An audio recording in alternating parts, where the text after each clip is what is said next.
From CBS News Bay Area, this is the Morning Edition. And thank you for joining us this morning. It is Monday, March 4th. Yeah, welcome to the start of your work week, and let's get started. Been quite a weekend in terms of, at our house, we got about 2 feet, which we don't normally get. So this was a hell of a storm.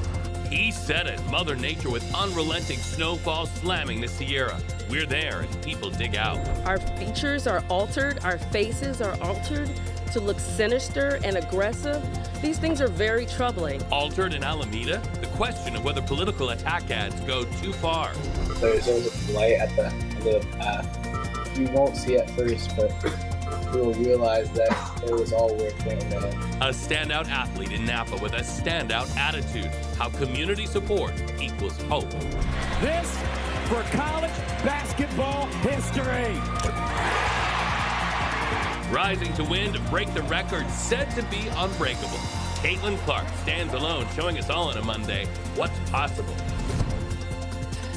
And welcome in, everybody. I'm Reed Cowan. You see her there giving high fives. She's just like, it's just another day at the office for her. Reed, she's so amazing. Nonchalant about it. It's just like money, money, money in the bank, keep breaking records. I'm Nicole Zalimis. We need a little bit of that. Right. Just chill. I know. I love her, how she approaches it all. It's like no big deal. I'm Gianna Franco. Well, hopefully your Monday's not going to be too much of a big deal. You'll just need that jacket as you head out the door. And we're going to take a live look outside on this Monday morning from our Mark Hopkins cam.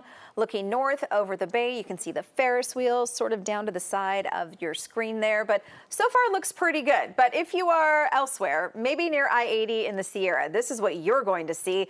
A lot of snow. There is plenty of it there. This is I-80 right at 267 near that Truckee connector there. On Friday, Caltrans shut a stretch of I-80 down from Colfax all the way to the Nevada state line because of the snow. Now, they said it is going to remain closed, but it could open up sometime today, and we will keep you posted when it does. And thankfully, we've pretty much reached the end of this storm. The blizzard warning in the Sierra that was put in place over the weekend has now been downgraded to a winter storm warning. But Jess, we know of some drivers up there that ended up getting stuck on I-80. It was crazy to see those sights over the weekend. Nearly 300 cars and 100 big rigs were at standstill during those harsh conditions. You can see that right behind me. Parts of that closure was actually closed due to an overturned big rig. And CHP managed to somehow clear the last of the trapped drivers, but things still haven't cleared up enough for CHP to actually reopen I-80. So if you were considering, oh, maybe today's the day to go, maybe tomorrow, give them some time to breathe, especially as they are dealing with the remnants of some of the strongest storms that we've seen so far, not only this season, but for the past couple years. And that exact storm that impacted them with all that snow, oh, we all know it gave us plenty of rain all throughout the Bay Area. In areas like Oakland and all the way over in Antioch, we saw over an inch of rainfall, close to 2 inches near Livermore and San Francisco. And speaking of 2 inches, we actually passed that number in Novato and all throughout the Marin Headland areas, where it was a gusty and windy and wet weekend for us, widespread throughout the Bay. But I want to show you what's happening for us as we wake up this morning and head out the door. Yes, it looks a lot different already. I mean, live looks from our Santa Clara cams are showing pretty much dry conditions widespread throughout the Santa Clara Valley. We're seeing some light showers trickle through the Marin Headlands as we speak. So if you live near Mill Valley, all the way along our coastline, actually up into Bodega Bay too, you can see some light showers kind of falling in your local community. But all the way up into the Sierra we go. Areas like Donner saw plenty of snow. Palisades as well. Palisades actually recorded about 171 mile per hour wind gusts just over the peak of that mountain. And we're going to continue to keep a close eye on the conditions throughout the next couple days because they're still under a blizzard.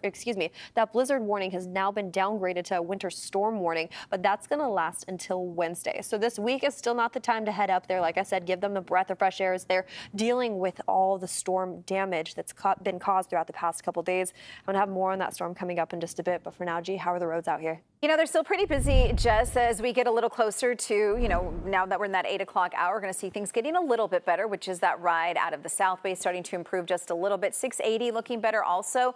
If you are headed into the Sunol grade, the bulk of those brake lights are coming away from 580. So just a bit of an overview as it's still pretty busy out there. One of our slow spots continues to be that ride as you head south 680 right at Monument Boulevard. This is one of our busier moments this morning. And once you get on Walnut Creek area from 680 to 24, there's a crash through there also backing things up.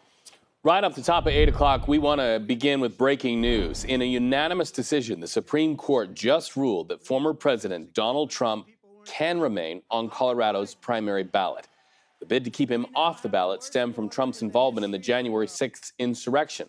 Colorado's top court wanted to invoke Section 3 of the 14th Amendment, preventing former office holders who engaged in insurrection from holding office ever again. Well, the Supreme Court said that the states can disqualify people from holding or attempting to hold office. States, they say, have no power to enforce Section 3 when it comes to federal offices, Gianna. Well, this just in, JetBlue Airways has ended its bid to buy Spirit Airlines weeks after losing an antitrust lawsuit. It would have created the nation's fifth largest airline. Now, back in January, a federal judge blocked the merger, saying it would restrain competition and would have resulted in higher fares and fewer choices for flyers. Not unexpectedly, JetBlue and Spirit appealed the decision, a hearing that would have been set for June. Want to get to breaking news as well. Heavy law enforcement activity in Santa Rosa at multiple crime scenes. The Sonoma County Sheriff's Department says several deputies responded to a report of a person brandishing a rifle. It was at about 12:10 a.m. A chase then ensued, and the suspect fired shots at the deputies. They returned fire and then killed him. 4 deputies were injured. One has a head injury and is now in critical but stable condition. Nicole? Well, now back to the Sierra. It's not just the drivers on I-80 that are stranded. Our Kelsey Thorid is among those still stuck up in Truckee, where even the locals are starting to get a little fed up. It was more of the same Sunday as snow and strong winds continued to pummel the Sierra. Been quite a weekend in terms of, at our house, we got about 2 feet, which we don't normally get. So this was a hell of a storm. Eric Zetlin and his family were hoping to go skiing at a resort near Truckee. They drove all the way from Reno, only to find the mountain still closed. It was pretty rough. It was tough visibility, but the crews kept the streets in really nice shape, so not as bad as it could have been. Piper Johnson didn't even risk getting on the roads. Instead, she and her dog Billy walked to downtown Truckee to check on her art gallery. I wanted to see if anyone else was open, to see if other people were open, and maybe we should open, but I just walked the whole strip and only saw like 3 other stores that were open, so I thought, not really worth it. Many restaurants, however, were open. Never seen the paths up that high. We caught up with several people braving the elements for a hot meal. My friends that used to live here are in town, so we met them for breakfast. Just came from church with all the other brave souls. We even ran into one family up here from the Bay Area. They told us they come up here every year for a family vacation and weren't going to let this storm stop them. We're getting out of the house, we're coming down here. We've been playing games at night, family dinners, everything, so we love it. The tricky part will be getting back home. Many people we spoke with were supposed to leave town on Sunday, but the weather is keeping them another day.